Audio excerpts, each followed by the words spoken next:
Dios les bendiga, estimados hermanos, y bienvenidos a una transmisión más de la palabra de Dios, a este servicio, ¿verdad? Esperemos que estén todos deseosos de recibir el mensaje de nuestro Dios con un corazón bien abierto, ¿ok? Vamos a ir a Dios en oración primeramente. Bendito Dios, gracias te damos porque nos permites tener tu palabra en nuestras manos, Señor, para alimentarnos y fortalecernos, conocer, mi Dios, tu santa voluntad, conocer tu carácter, mi Dios, conocer tu plan para nuestras vidas. Gracias, Señor, porque en ella encontramos consuelo, fortaleza y dirección. Pedimos que esta enseñanza de tu palabra sea de bendición a nuestras vidas, traiga fortaleza. Mi Dios, prepare nuestras vidas, nuestro corazón para enfrentar cualquier lucha, para mantenernos fieles a ti hasta el final. Bendice a tu pueblo. Mi Dios, dales tu fortaleza, el poder de tu Santo Espíritu, porque solamente de esa manera podremos resistir toda prueba, toda adversidad y salir victoriosos, dándote la honra y la gloria. En el nombre santo de nuestro Señor Jesucristo, te lo pedimos. Me pongo en tus manos, úsame como un instrumento útil para la gloria de tu nombre. En Cristo Jesús. Amén. Voy abriendo paso en medio del camino.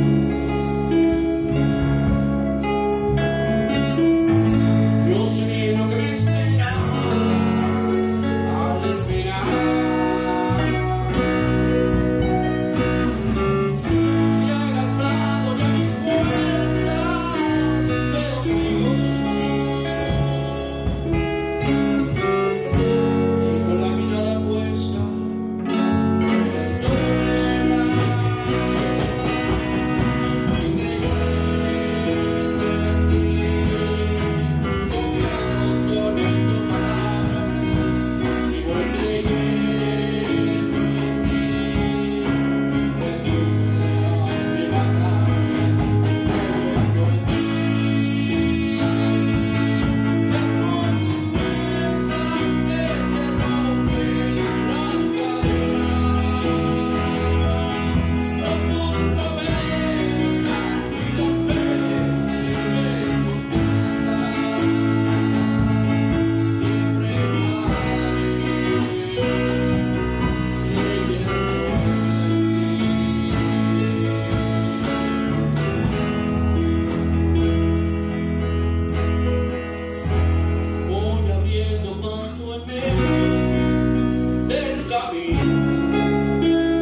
Ok, vamos a la palabra de nuestro Dios.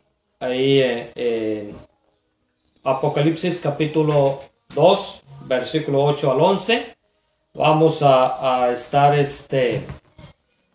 viendo el mensaje a Esmirna. No sé si recuerden, el miércoles pasado comenzamos viendo el mensaje a Éfeso.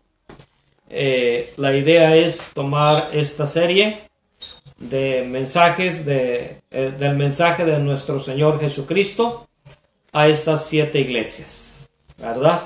Y vamos a estar viendo cada miércoles, primero Dios, si Dios no nos indica otra cosa,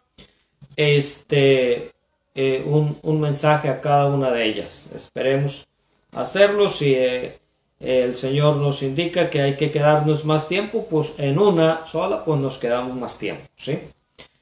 Vamos a leer versículo 8 al 11, Apocalipsis 11, 2, 8 al 11.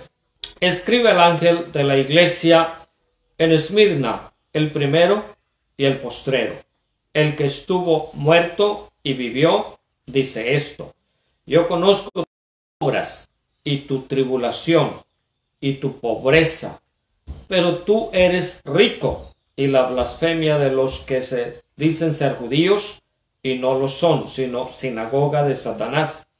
No temas en nada lo que vas a padecer. He aquí el diablo echará a algunos de vosotros en la cárcel para que seáis probados, y tendréis tribulación por 10 días.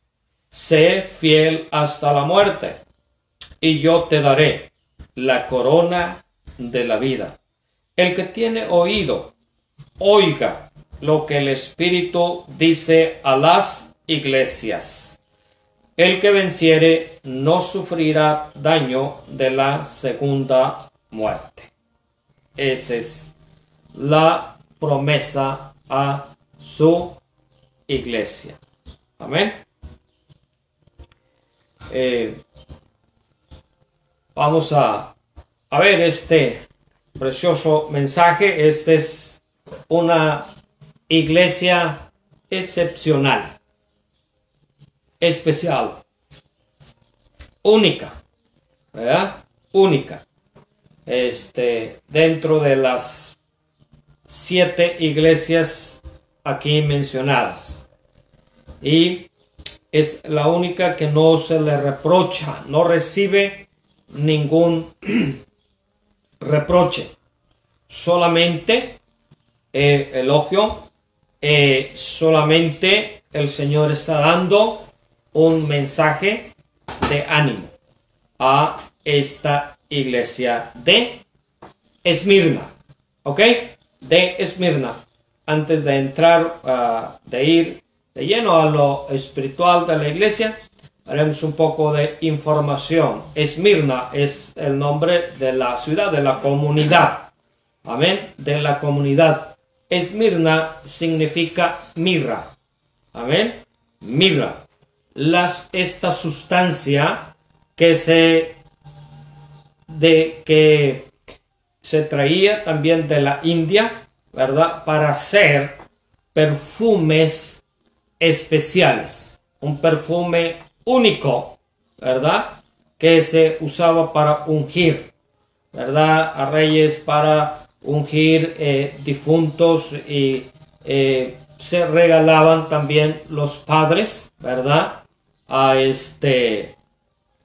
sus hijos, a sus hijas, para el día de su casamiento, o lo usaban también en el día de su muerte. Es la mirra, es el perfume de lo que estaba compuesto, el perfume con que María ungió los pies de nuestro Señor Jesucristo. Sí. Ok. Ay, disculpen, hermanos, es un problemita. Señal, algo se paró, sí, por eso se paró ella. Es problema de acá. Esta ciudad era considerada también como la corona de Asia. Era una ciudad que competía con Éfeso, ¿verdad? Estaba a unos 55 kilómetros de Éfeso, y competía ¿verdad? Por la fama y la belleza de la importancia con Éfeso.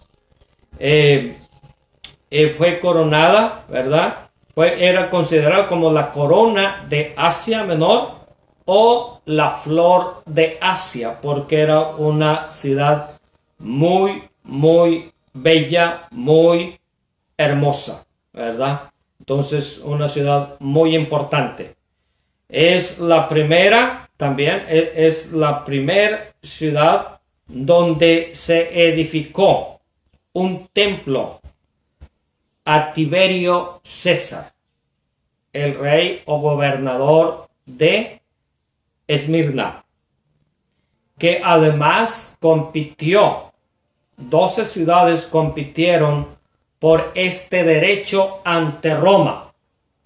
Y Roma, el emperador de Roma, se lo concedió a Esmirna, ¿verdad? Entonces ellos le hicieron un templo a su gobernador, a Tiberio César, ¿verdad? Porque, hermano, pero ¿por qué ese dato histórico, verdad? ¿Por qué quiere aburrirnos con historia? Todo esto. Esto es importante para entender, poder interpretar correctamente la escritura y poder ver algunas de las cosas por qué estaban en ciertas circunstancias el pueblo de Dios, ¿verdad? Tiberio, ¿por qué estaba en persecución la iglesia? A ver, ¿por qué perseguían a los cristianos? ¿Y por qué la iglesia, el pueblo del Señor, vivía de una manera muy pobre en lo económico, en lo material? Sí estaban en una ciudad muy importante, ¿verdad? Bueno, esto nos habla un poco, nos da la razón.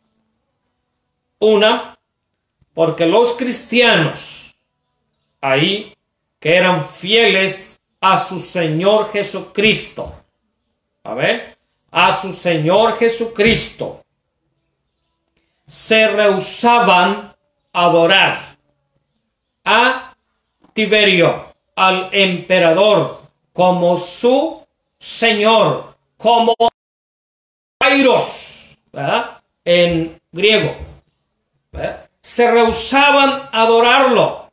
Entonces, al no querer adorar al emperador, ellos eran considerados como herejes, como ateos, como antisociales, y eran además acusados también. Los cristianos aquí eran acusados de canibalismo.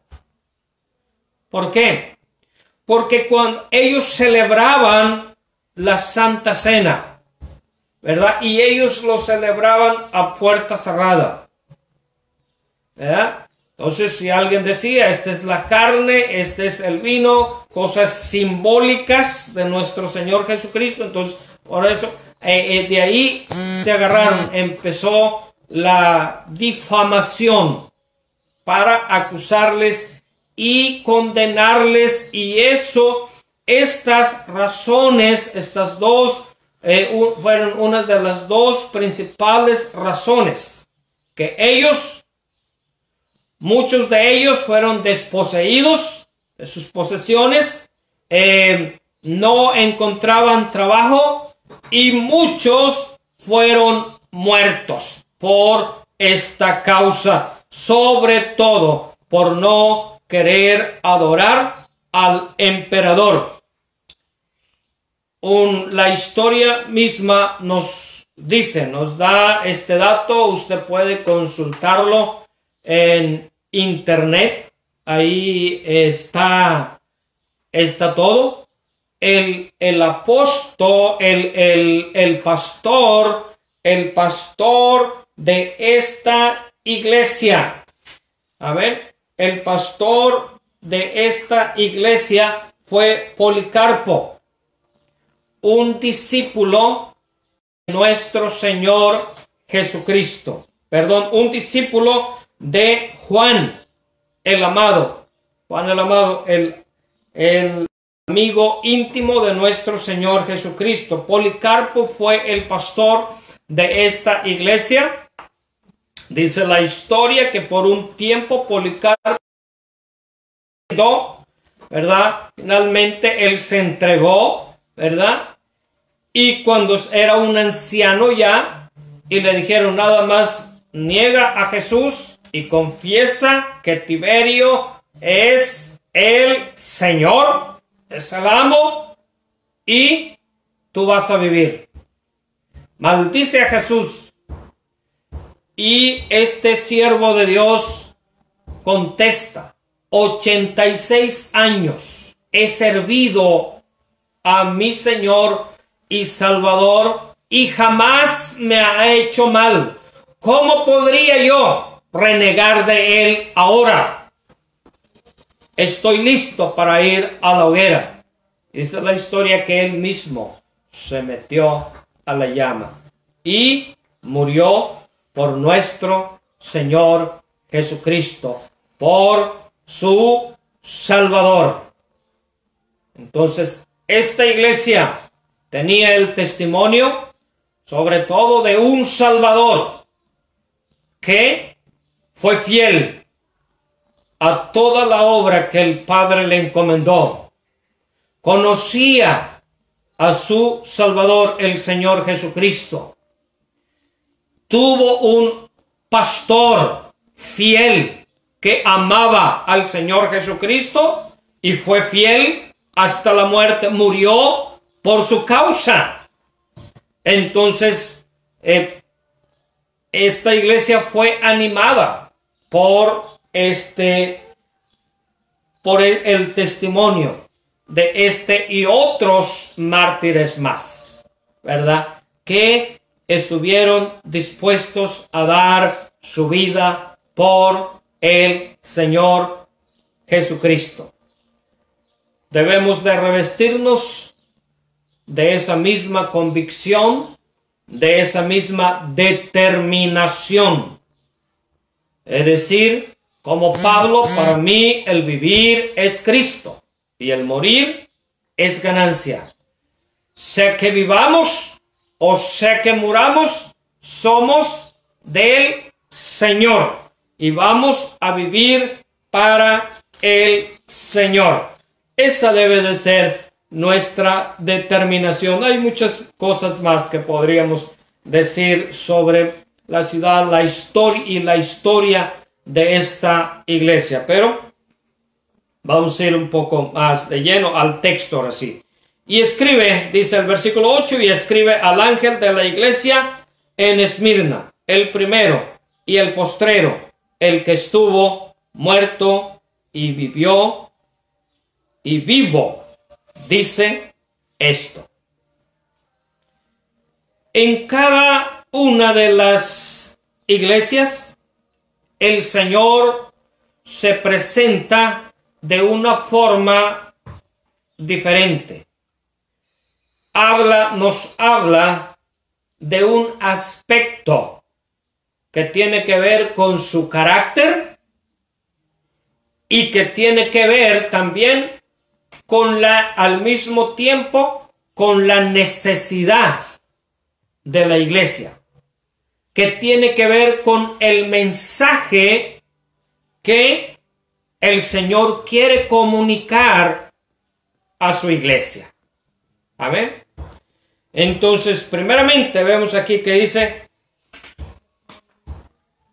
el primero y el postrero. El primero y el postrero.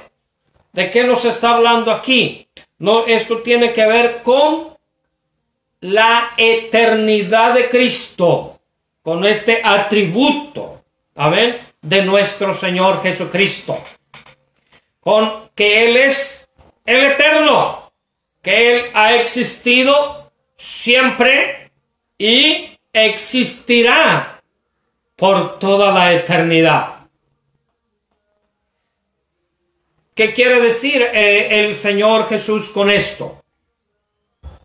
yo estoy en control de todo. Yo tengo el control de la vida.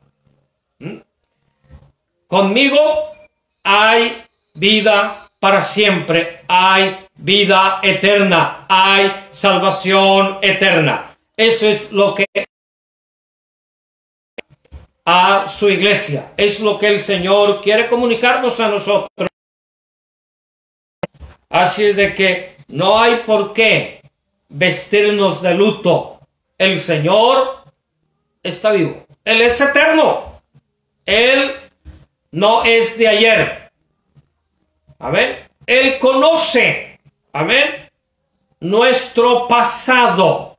Amén. Él conoce nuestro pasado. Sabe de dónde venimos. Él sabe por lo que tú has pasado, querido hermano.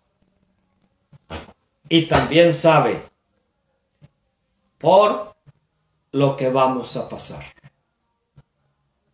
Él es el eterno. Él tiene nuestra vida en sus manos.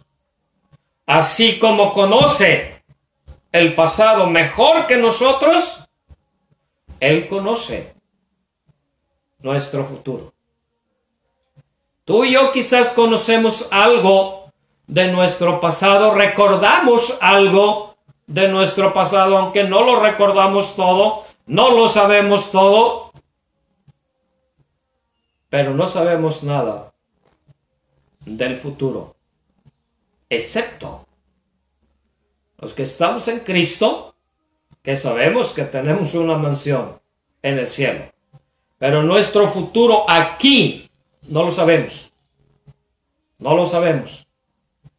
Pero nuestro bendito Salvador, nuestro victorioso Salvador, Él lo conoce. Él conoce nuestro futuro y nuestro futuro está en sus manos. Confiemos en Él, pase lo que pase, venga lo que venga, confiemos en Él. Vamos a ver el segundo aspecto en que Él menciona de Él mismo. El primero y el postrero. El que estuvo muerto. Note, el que estuvo muerto y vivió. Y vivo, perdón. Y vivo.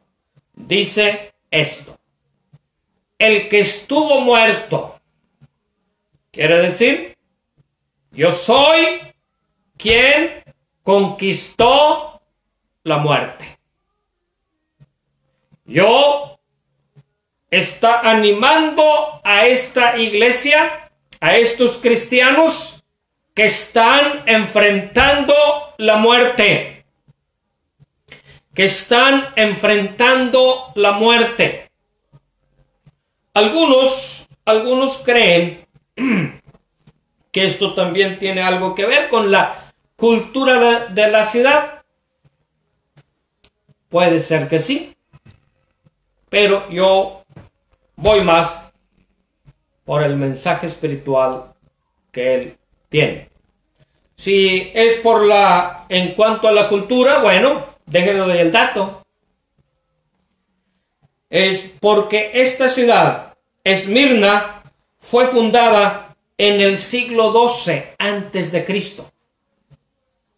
Y fue destruida, desaparecida totalmente por los lidios, y fue reconstruida o resucitó, fue reconstruida por Lisimaco, uno de los 4 generales de Alejandro Magno. 400 años, esta ciudad, en el año 400 de Cristo, fue reconstruida. Entonces algunos toman esto, el Señor les dice, porque así como la ciudad, como ciudad ya había experimentado la muerte, había sido destruida, Entonces cree que Lisímaco, este emperador, este general de Alejandro Magno, él se dio a la tarea de reconstruirla. Entonces, ese puede ser una interpretación histórica, ¿verdad? Pero yo me quedo con la interpretación de que el Señor les dice, les pone su propio ejemplo para recordarles lo que Él le dijo a Marta, hablando cuando resucitó a su hermano Lázaro. Que es el mismo mensaje que estaba tratando de comunicar aquí a esta iglesia sufriente, que estaba sufriendo. Juan 11, 25 y 26. Dice, le dijo Jesús, yo soy la resurrección y la vida. El que cree en mí, aunque esté muerto, vivirá.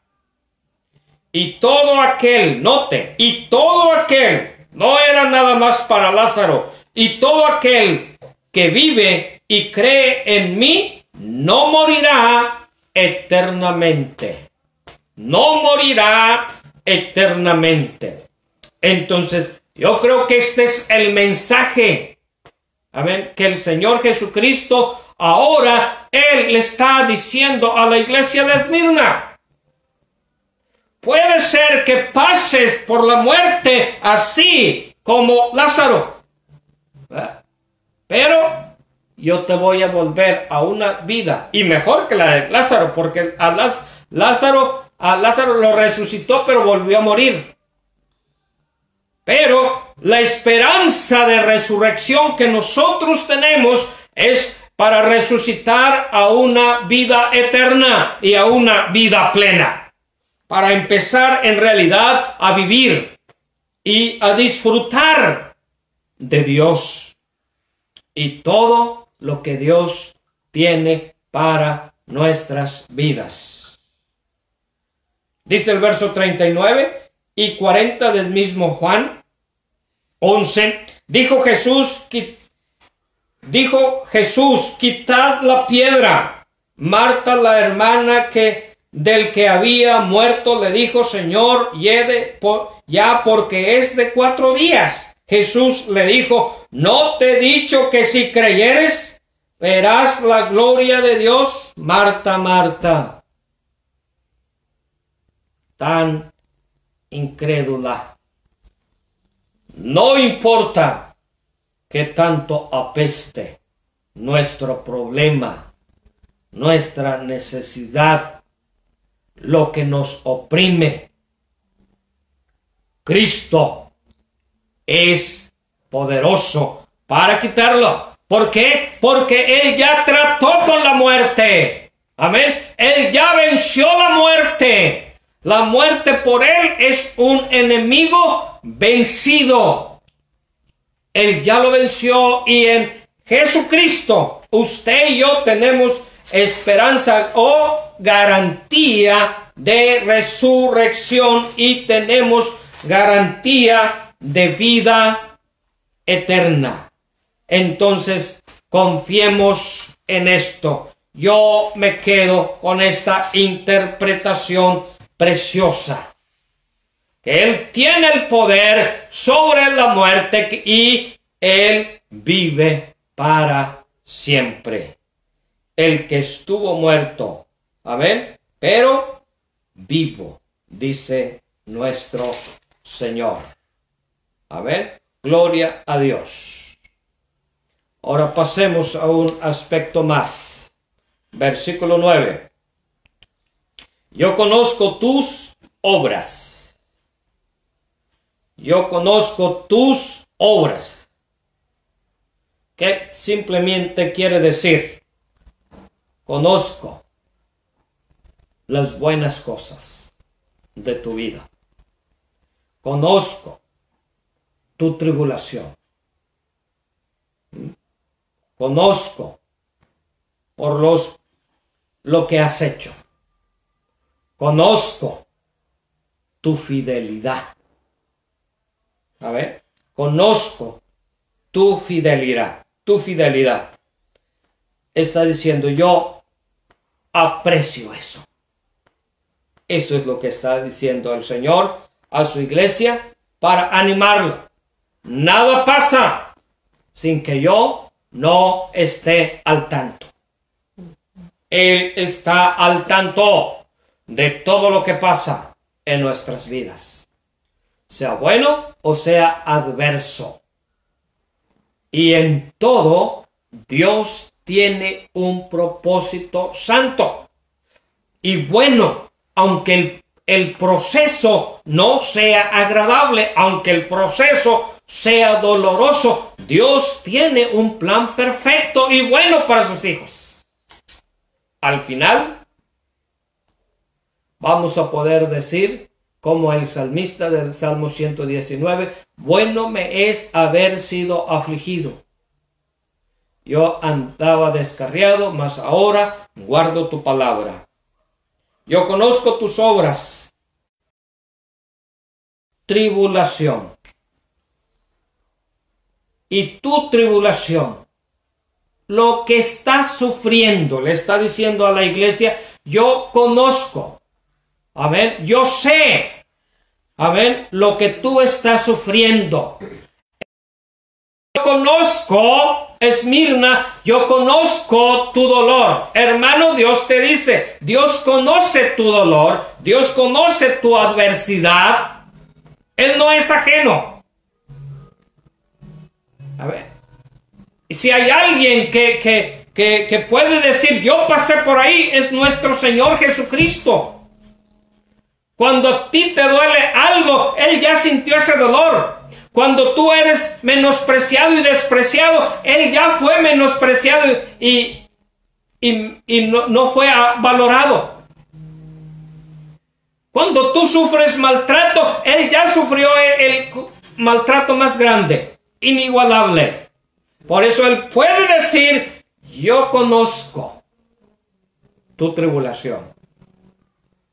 Yo sé lo que estás pasando. Y Él dice, y yo sé lo que vas a pasar, pero ánimo. Yo he vencido para que tú también tengas la victoria. Él dice, yo estoy contigo. Luego más adelante dice, no temas. Está diciendo, no tengas miedo. A ver, tu tribulación, tú y tu pobreza.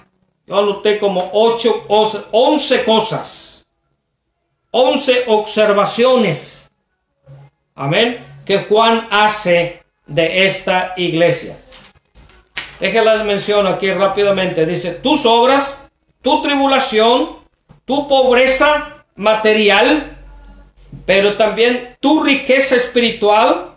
Quinta, él conocía la blasfemia también de los que decían ser judíos, la falsedad de aquellos que los criticaban. 6, el sufrimiento futuro, pero les dice, no temas.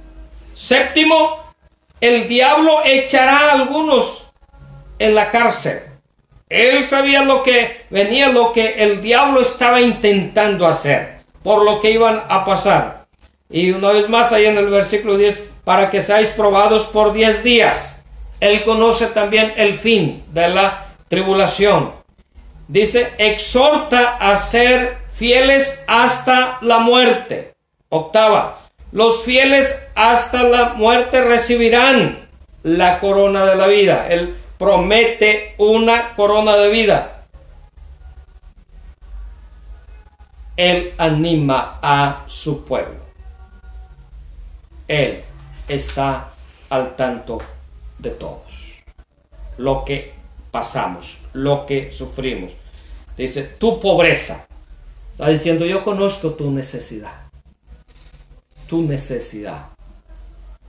Y querido hermano, si tú tienes abrigo, si tú tienes comida, déjame decirte que somos discípulos ricos. Que tenemos mucho. No solamente porque hay gente en nuestro tiempo que no tiene nada, sino porque en una ocasión el Señor le dijo a alguien que quería seguirle: las zorras tienen guarida y las aves nido, mas el Hijo del Hombre no tiene donde recostar su cabeza. Si hay alguien que conoce, que experimentó la pobreza, fue nuestro Señor Jesucristo. ¿Por qué? Y no porque le faltara el poder para hacer riquezas. Él era el dueño del universo, del oro del universo. ¿Pero qué dice su palabra? Ya conocéis la gracia de nuestro Señor Jesucristo, que siendo rico, por amor a vosotros, por amor a ti y a mí, se hizo pobre. Él voluntariamente se hizo pobre. Algunos son pobres, están en extremada pobreza por malas decisiones en la vida. Otros porque no quieren trabajar. Otros por circunstancias. No vamos a mencionarlas. Pero Él, por amor a nosotros, ¿sabe para qué? Para que nosotros con su pobreza fuésemos enriquecidos. Fuésemos enriquecidos. Entonces, no hay ninguna circunstancia por las que pase el pueblo de Dios, por la que pasemos, que el Señor no conozca y que el Señor no haya experimentado y que el Señor de la que el Señor no pueda sostenernos y darnos la gracia y el poder para seguir adelante. Él tiene todo el poder. Confiemos en Él, confiemos en Él. Yo sé que algunos ya están pensando y preocupados: si ya esta semana es la tercera, ya me van a pagar menos. ¿Cómo le voy a hacer? ¿Y de dónde voy a pagar los recibos? ¿Y de dónde esto? Nomás te digo, Él sabe y Él puede sostenernos y darnos la gracia. ¿Qué vamos a hacer cuando falte? ¿Vamos a renegar de Él? No, Él no renegó. A Él lo despojaron hasta de la ropa para que cargase la cruz, hasta de su dignidad, despojándole la ropa.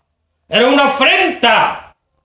A Él no le importó ser exhibido como un malhechor en medio de malhechores, cargar nuestro sucio pecado para que tú y yo tuviésemos salvación, vida eterna.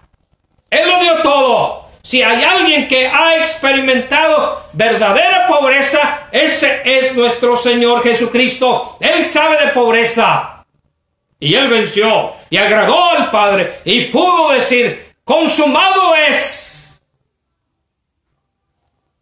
Y ahora está en gloria. Recuerde lo que dice Romanos 8:18. Las aflicciones del tiempo presente no son comparables con la gloria venidera que en nosotros ha de manifestarse. Luego le dice: eres pobre físicamente, materialmente, pero tú eres rico. Paradoja. Pero tú eres rico. Está diciendo: eres rico. Esta iglesia era rica en su fe por el Señor, en su amor por Dios, en sus buenas obras. Era rica espiritualmente.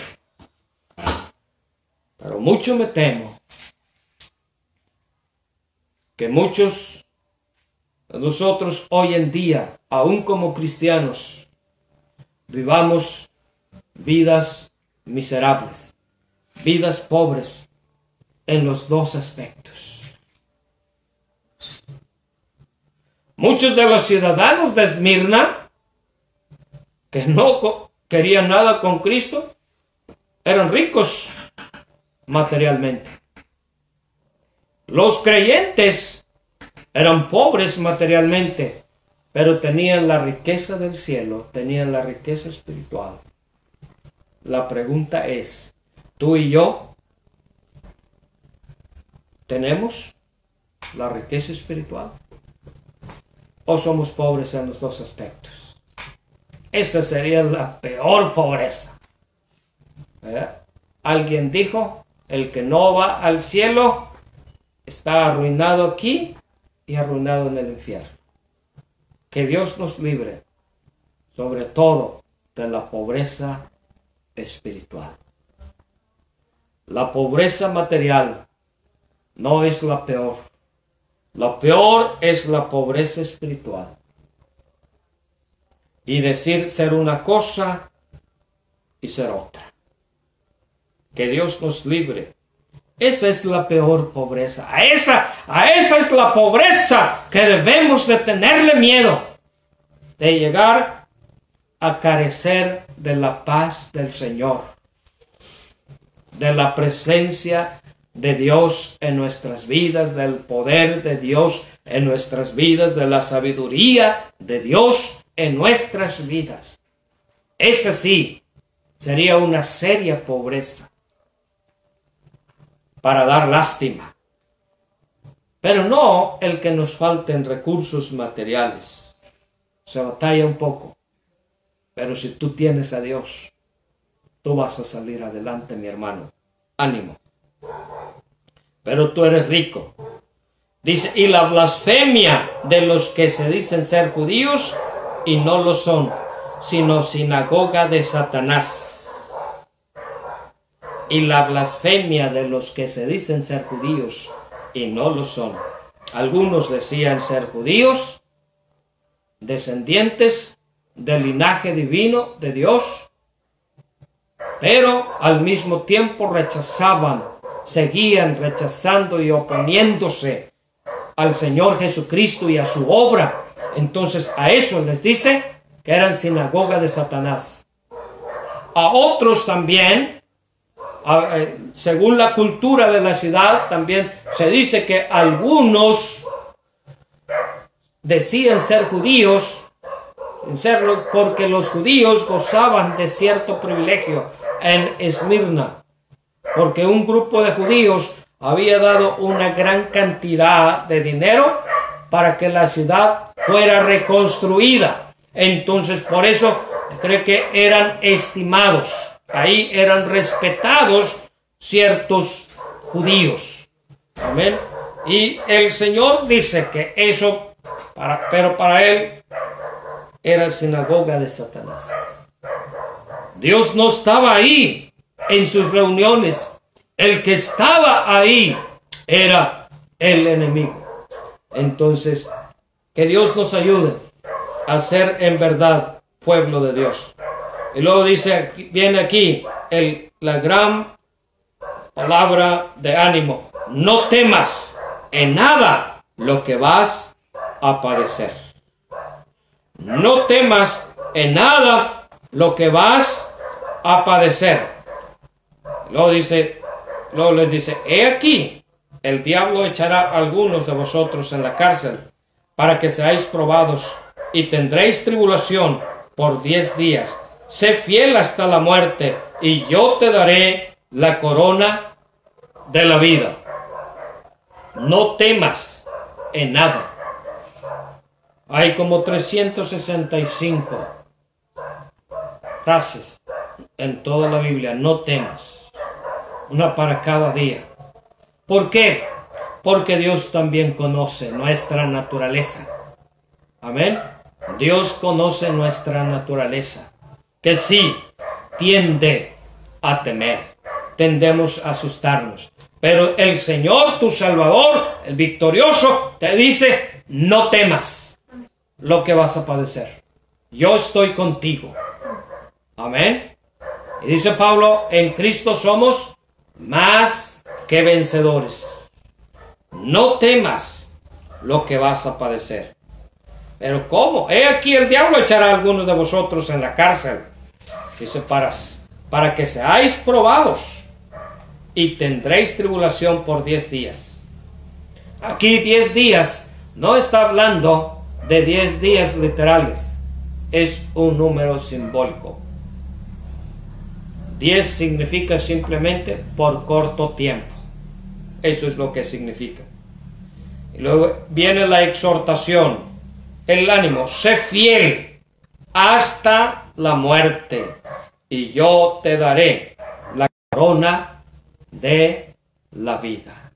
Sé fiel hasta la muerte. Dice, y yo te daré la corona de vida eterna. Te coronaré con la vida en gloria.